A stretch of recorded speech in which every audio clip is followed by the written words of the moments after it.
तो बड़ी देर से गुरु शुक्राचार्य जी देख रहे थे कि छोटा सा बालक बड़ी बातें बना रहा है, चलो देखता हूँ कौन है। और जैसे ही ध्यान लगाए, उधर ध्यान लगा रहे हैं कि इधर बलि अपने हाथ में जल ले लिए, और जैसे ही हाथ में जल लिए तुरंत आके शुक्राचार्य जी हाथ पकड़ लिए, बोले बलि सावधान। बोले क्या हुआ गुरु जी? बोले जानते हो कौन है? बोले कौन? बोले इस बैरोचने साक्षात भगवान विष्णुरव्यया कस्य पादोद्धितेर जातो देवानां पारिसादितो।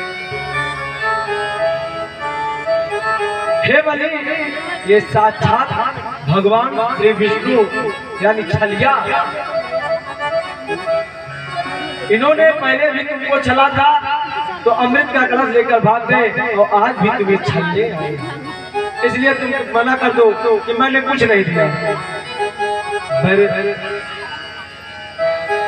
तो बलि बोले महाराज अब मैं मना कैसे कर दूं, क्योंकि मैंने वचन दे दिया है कि भाई भगवान का दिया हुआ कभी अल्प नहीं होता, जो कहकर टूट जाता हुआ संकल्प नहीं होता। तुम कोई जरूरी नहीं है कि हाथ में संकल्प लेकर ही संकल्प किया जाए, हमारी जवानी की भी कुछ अहमियत है। बोले नहीं, तुम सावधान हो जाओ, मत दो। बोले गुरु जी बोले ऐसी दान की कोई प्रशंसा नहीं करता जो खुद भिखारी बन जाए।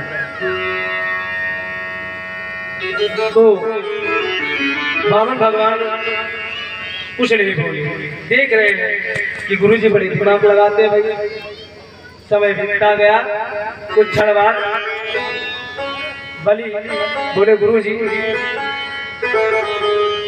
मेरे तो दोनों हाथ में लड्डू हैं, अगर ये विष्णु होंगे तो मेरा सर्वस्व ले जाएंगे, और अगर ये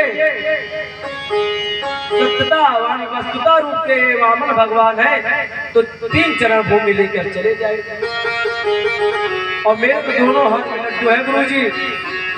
अरे दुनिया हमेशा दाता के हाथ सामने हाथ पसारती है, आज दाता मेरे सामने हाथ पसार रहा है, कितने सौभाग्य, कितने बड़भाग्य की बात है। गुरु जी बोले मूर्ख, तेरे समझ में नहीं आता। हे राजा सुनो, ज्यादा दानी मत बनो। बोले फिर क्या करो गुरु जी? आपने तो ज्ञान दिया कि दान करो, और मैं पैसे झूठ बोल दूं कि मैंने आपको दान नहीं दिया। तो गुरु जी कहते हैं राजन कुछ जगह ऐसी होती है जहाँ पे झूठ बोलने में दोष नहीं लगता। स्त्री सुनर्म विवाहे चा व्रत्यर्थे प्राण संकटे भू ब्राह्मण्यार्थे हिंसाया नान्यतम स्याजुगुप्तम। स्त्री सुनर्म विवाहे चा, स्त्री से झूठ बोलने में कोई दोष नहीं लगता। बोलो राधे राधे। अगर स्त्री से बता दो कि मेरे पास मेरे जेब में इतना रुपया पैसा है तो कहेंगे फिर सीधा चलो सुनार के पास, आज गहना बनना चाहिए। तो इसीलिए स्त्री से झूठ बोल देना चाहिए कि किसी तरह अपना जीवन यापन हो रहा है। विवाह में विवाहे शादी विवाह में अगर झूठ बोल दिया जाता है क्योंकि 2 लोग का जीवन बनता है तो उसमें दोष नहीं लगता है। करते प्राण संकट, अगर प्राण संकट में हो तो वहाँ पे झूठ बोलने में कोई दोष नहीं लगता। वो ब्राह्मण हिंसायाम, अगर ब्राह्मणों के ऊपर यानी गाय के ऊपर अगर हिंसा हो रही है तो वहाँ पे झूठ बोलने में कोई दोष नहीं लगता। बहुत समझाए परंतु माने नहीं, और हाथ में तुरंत गुरुजी गुस्सा हो गए और बोले जाओ पुत्रीहीन हो जाओ, और ये श्राप देकर गुरुजी वहां से चले गए। और महाराज बलि तुरंत हाथ में जल लिए और जल लेकर छोड़ दिए। भगवान ने गौरी लंबी चौड़ी ओम विष्णु विष्णु श्रीमद्भगवतो महापुरुषस्य विष्णुराज्ञाः प्रवर्तमानस्य अतिथि ब्रह्मणो वैद्य प्राप्ते विष्णुपदे श्री स्वयंवारः कल्पे वैवस्वतमंतरे अष्टाविंशतितमे एकलिप्तम चरणे। संकल्प बोलना प्रारंभ कर दिए और बोले कि हाँ छोड़ दीजिए। और पुराण अंतर्गत में प्रसंग आता है कि जैसे हाथ में जल लेने के लिए बलि ने पात्र उठाया कि गुरुजी जाके पात्र के छिद्र में बैठ गए। बोले जब जल निकलेगा ही नहीं तो संकल्प कहाँ से होगा। तो तुरंत भगवान ने एक अपनी कुशा की पैनी से खोज दिया कि शुक्राचार्य जी की एक आंखें गोविंदाय नमो नमः हो गई।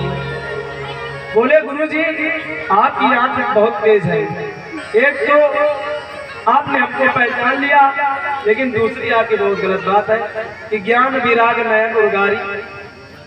प्यारे सज्जनों, लंबा चौड़ा संकल्प किए और छोड़ दिए। भगवान ने कहा बलि देखो हमारा नापना। भगवान ने नापना प्रारंभ कर दिए। पहला चरण उठाए, भू भुआ स्वाहा महाजना तपा सत्यम, नाप डाले और दूसरा पैर जब रखे तो अतल वितल सुतल तलातल पाताल इत्यादि 7 लोग ऊपर 7 लोग नीचे सब नाप डाले।